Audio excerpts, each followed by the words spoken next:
Today we're going to make our trunks and branches for our aspen trees.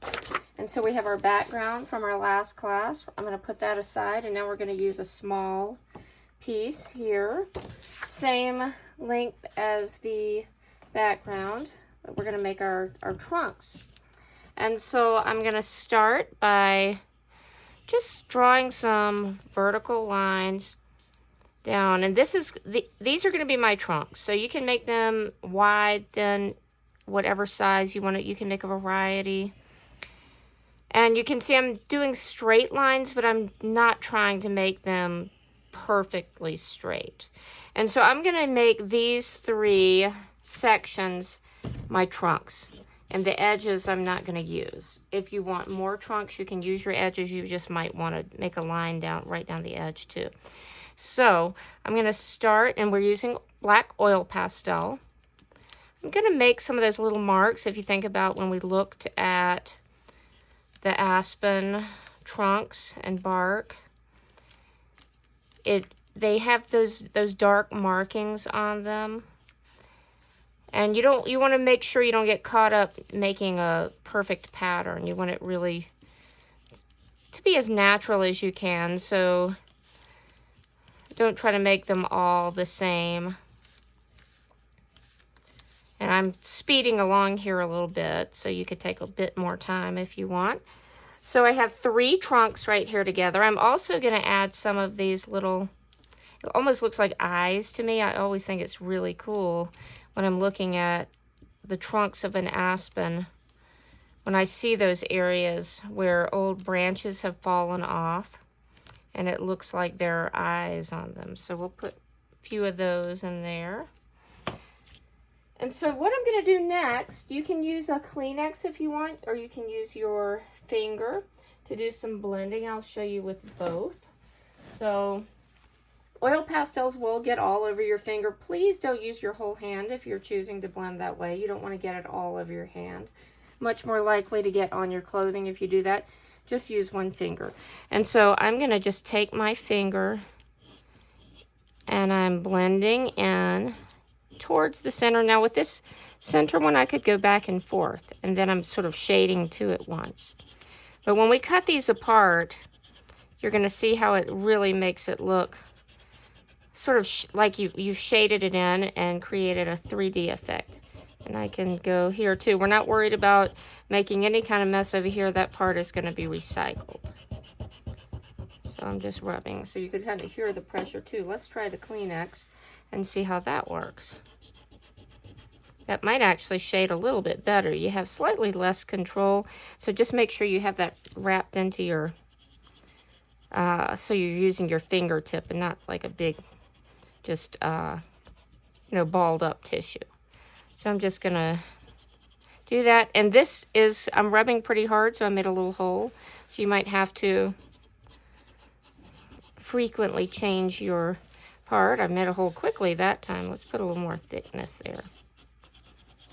And again, I'm rushing. You can take a little bit more time than me. And so now I've kind of blended these together. Next step is cutting them apart. So I'm going to try to cut right in the middle of that line. Now, I don't want this white edge to show like that, because then you're going to clearly see that this was cut from another paper. You want it to look like it's really one unified piece of artwork. So I'm cutting right on top of that line. So I'm getting a little bit of the edge, but not the whole thing. And if you made a bunch of trees, you can cut them all out and just work on your arrangement, your composition, and see what you like before attaching them. That's a great idea, just in the interest of saving time. I just made these three. And again, I'm rushing through my cutting a bit too. So you do not have to be any kind of race to get this done. But just so I can show you attaching.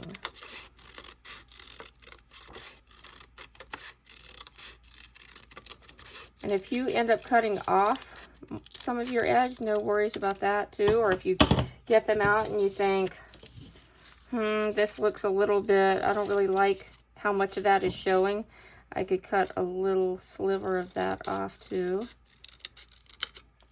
So spend some time getting them the way you want. So, get my background over here. And now I'm just going to play with my composition. If they ended up thicker on one side than the other, the thick part probably should be close to the bottom. I don't want these things upside down, so that one is a tiny bit thicker up top, but I think that's okay. So, just however you want to put them on your paper. Glue stick really doesn't stick too well on our pastel surface, so I'm going to use bottled glue. A couple of hints with this. If there's a white piece sticking out, that's not a dried piece of glue. Don't cut it off. We're going to twist to open. And then sometimes you still see a little bit of white. That could be dried glue, so I'm just going to scrape that off. A good test to see if your glue is going to work, just squeeze it, and either you'll see glue come out or you'll feel a puff of air. Either one will ensure that it's working. So I'm going to actually flip this over here. You can see I already got a little pastel on that, which is I'm not worried about. Let me hold this up. So I'm going to just put little tiny dots. Don't put a big stripe of glue. You want to think about your craftsmanship. That means how nice and neat things are. So just little dots. If you knew me when you were little and maybe kindergarten or first grade, you might remember dot, dot, not a lot. So we're just gluing these down. Again, and the most important dots to put are the ones on the ends. I could almost have it stick down just with those, but I want to put some in the center too, just to make sure it's secure.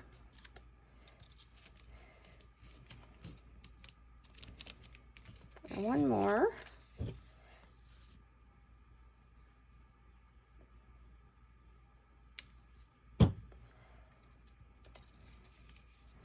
All right. If for some reason your paper, your trunks come up a little bit short and you want it to be even, don't try to trim it with the scissors. Let me know and we'll trim it with the paper cutter so it'll be nice and straight. So now let's add some branches. So we're just going to take our oil pastel and just draw those on to the background. And a lot of the branches on the aspens that I've seen, they're just these little thin branches. Some of them are thicker, and if you really want to get creative, you have some scraps. You have all these pieces left over. You could cut out some thicker branches and arrange those on if you'd like. Now again, my paper is a little bit more textured than yours, so your branches will look a little bit smoother. If you prefer, you can use the Sharpie for branches. I don't want to mix this in here, but if I flip my paper, let's just pretend like that's a trunk.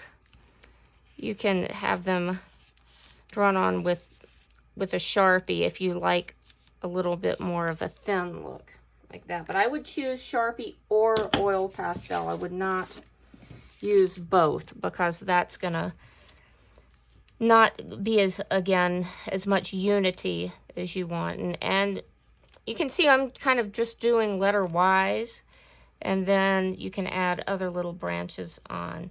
You can put as many or as few branches as you want. You could have them overlapping. Totally fine if I have, let's see, there's a branch coming over on top of this. Just looks like this tree might be slightly in front of this one.